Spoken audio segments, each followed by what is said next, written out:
अळूवडी बनवायची म्हणले का अगोदर वाफवावी लागते, त्यानंतर कट करावी लागते आणि मग ती तळावी लागते। तर आज आपण जास्तीचा पसारा न करता एकदम सोप्या पद्धतीने अळूवडी कशी बनवायची ते पाहणार आहोत। तर ही अळूवडी तुम्ही बघू शकाल एकदम कुरकुरीत अशी बनवून तयार झालेली आहे। तर आज मी तुम्हाला आमच्याकडे ज्या पद्धतीने ह्या अळूच्या वड्या बनवतात ती पद्धत मी तुम्हाला दाखवणार आहे। तर जास्तीचा पसारा न करता अळूवडी न वाफवता ही अळूवडी कशी बनवायची ते पाहणार आहोत। फक्त 10 ते 15 मिनिटात बनवून तयार होते। चला तर मग सुरुवात करूया। नमस्कार, कुक विथ मनीषा यूट्यूब चॅनलमध्ये तुम्हा सर्वांचं खूप खूप मनापासून स्वागत आहे।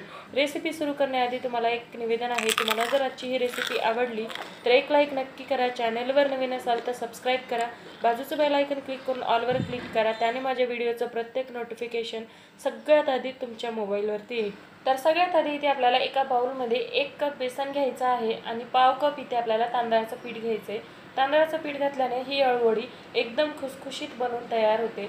त्यानंतर यामध्ये अर्धा चमचा ओवा हातावर चोळून घालायचा, म्हणजे त्याचा स्वाद खूप छान येतो। त्यानंतर यामध्ये 2 चमचे तीळ घालायचा आहे, 1 चमचा जिरेची पूड घालायची आहे, अर्धा चमचा धने पूड घालायची आहे, पाव चमचा हळद घालायचे आणि इथे मी 2 चमचे भरून हिरवी मिरची आणि लसणाचा ठेचा घेतलेला आहे। 7 ते 8 लसूण पाकळ्या आणि 4 ते 5 हिरव्या मिरच्या मिक्सरला याची भरड करून घेतली। त्यानंतर यामध्ये आपल्याला 1 चमचा गूळ घालायचा आहे आणि अर्धा लिंबाचा रस घालायचा आहे। गूळ आणि लिंबाचा रस घातल्याने अळूवडी खाजत नाही। बऱ्याचदा काय होतं ना, अळूवडी खाल्ली का ते घशामध्ये किंवा जिभेवर खाजली जाते, त्यामुळे यामध्ये 1 चमचा गूळ आणि थोडासा लिंबाचा रस किंवा चिंचेचं पाणी घातलं का ती अळूवडी खाजत नाही। आता सर्व जिन्नस एकजीव करून घेऊया आणि थोडं थोडं पाणी घालून घट्टसर बॅटर तयार करून घेऊया। बॅटर इथे आपल्याला खूप जास्त पातळ करायचं नाही, तर जसं आपण भज्याचं पीठ बनवतो त्यापेक्षाही थोडंसं घट्ट पीठ ठेवायचं आहे। तर इथे तुम्ही बघू शकाल हे पीठ मी कितपत घट्ट ठेवलेलं आहे। तर अशा पद्धतीचंच हे पीठ आपल्याला तयार करून घ्यायचं आहे। तर पीठ तयार झाल्यानंतर 1-2 मिनिटे आपण हे छान असं फेटून घेऊया। फेटून घेतल्याने अळूच्या वड्या एकदम खुसखुशीत बनवून तयार होतात। यामध्ये आपल्याला सोडा वगैरे वापरायची गरज लागत नाही। तर 1-2 मिनिटे फेटल्यानंतर याची कन्सिस्टन्सी तुम्ही पाहू शकता। भज्याच्या पिठापेक्षाही थोडंसं घट्टसर हे पीठ आपल्याला ठेवायचं आहे, याचं कारण मी तुम्हाला पुढे सांगते। त्यानंतर इथे मी 7 ते 8 अळूचे पानं घेतलेली आहेत। ते अळूचे पानं मी स्वच्छ धुवून घेतलेले आहेत आणि त्यानंतर यामागचा जो देठ असतो तो सुद्धा मी काढून घेतलेला आहे। तर आता हे पान आपण उलट्या बाजूने ठेवूया आणि उलट्या बाजूने आपल्याला हे बेसन पीठ छान असं लावून घ्यायचं आहे।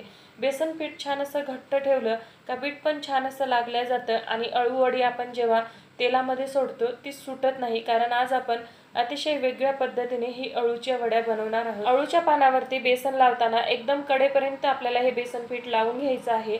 त्यानंतर व्हिडिओत दाखवलेल्याप्रमाणे खालच्या बाजूने आणि साईडच्या बाजूने आपल्याला थोडंसं फोल्ड करून घ्यायचं आहे आणि त्यावरती देखील आपल्याला थोडंसं बेसन पीठ लावून घ्यायचं आहे, म्हणजे हे रोल ना सुटत नाहीत, तेलामध्ये गेल्यावर हे वेगळे असे होत नाहीत। त्यानंतर आपल्याला याचा घट्टसर रोल तयार करून घ्यायचा आहे। छान असा दाबून दाबून रोल तयार करून घ्यायचा आणि शेवटच्या भागापर्यंत आपल्याला हे टच करून घ्यायचं आहे। तर हेच कारण आहे का पीठ हे घट्ट ठेवलं का अळूवडी तेलात गेल्यानंतर सुटत नाही, ती व्यवस्थित अशी चिटकून राहते। दुसरं पान देखील मी तुम्हाला इथे तयार करून दाखवते। बेसनचं पीठ लावताना थोडीशी जाडसर लेयर लावायची, खूप जास्त पातळ लावायची नाही, म्हणजे अळूवडी देखील खाताना खूप छान टेस्टी लागते। तर परत एकदा फोल्डिंगची पद्धत इथे मी तुम्हाला दाखवते। खालच्या बाजूने आणि साईडच्या बाजूने थोडंसं फोल्ड करून घ्यायचं, त्यावरती देखील थोडं थोडं बेसन पीठ लावून घ्यायचं आहे आणि घट्टसर इथे आपल्याला रोल तयार करून घ्यायचा आहे। तो रोल तयार करताना थोडासुद्धा सैल सोडायचा नाही, छान असा घट्टसर रोल तयार करून घ्यायचा, म्हणजे तेलात गेल्यानंतर हे रोल सुटत नाहीत। तर अशा पद्धतीने बाकीचे रोलसुद्धा आपण तयार करून घेऊया। तर इथे तुम्ही बघू शकाल संपूर्ण इथे अळूचे रोल मी तयार करून घेतलेले आहेत। तर आता हे आपण तळून घेऊया। तर तळण्यासाठी गॅसवरती तेल गरम करायला ठेवलं। तेल हे मीडियम गरम करायचं, खूप जास्त गरम तेल करायचं नाही आणि एक एक अळूचे रोल यामध्ये आपण सोडून घेऊया। तर याला तुम्ही अळूचे रोल देखील म्हणू शकता किंवा अळूच्या वड्या देखील म्हणू शकता।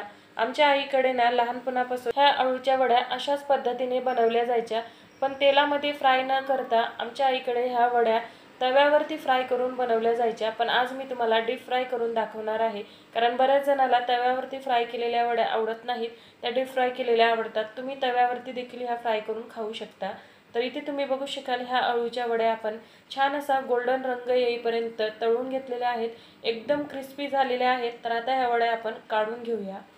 तर इथे तुम्ही बघू शकाल एकदम सोप्या पद्धतीने आणि झटकीपट इथे आपल्या अळूवड्या बनवून तयार झालेल्या आहेत. खूप जास्त पसारा न करता, खूप जास्त मेहनत न घेता, न वाफवता आज आपण हे अळूचे रोल बनवून तयार केलेले आहेत. तर तुम्ही सुद्धा ह्या माझ्या पद्धतीने अळूच्या वड्या एकदा नक्की करून पहा. अळूच्या वडा म्हणा किंवा अळूचे रोल म्हणा, काही तुम्हाला जे नाव आवडत असेल ते नाव तुम्ही याला देऊ शकता, पण मी याला अळूच्या वड्याच म्हणणार आहे.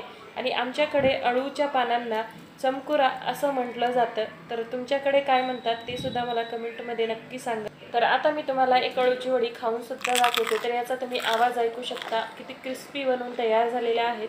तर नक्की ट्राय करा आणि कशी वाटली रेसिपी कमेंटमध्ये नक्की सांगा. रेसिपी आवडली तर रेसिपीला लाईक करा, जास्तीत जास्त शेअर करा. आणि तुम्हाला जर माझ्या ह्या रेसिपीज पाहायला आवडत असतील तर कुक विथ मनीषा या यूट्यूब चॅनलला सबस्क्राईब नक्की करा. तर पुन्हा भेटू. धन्यवाद.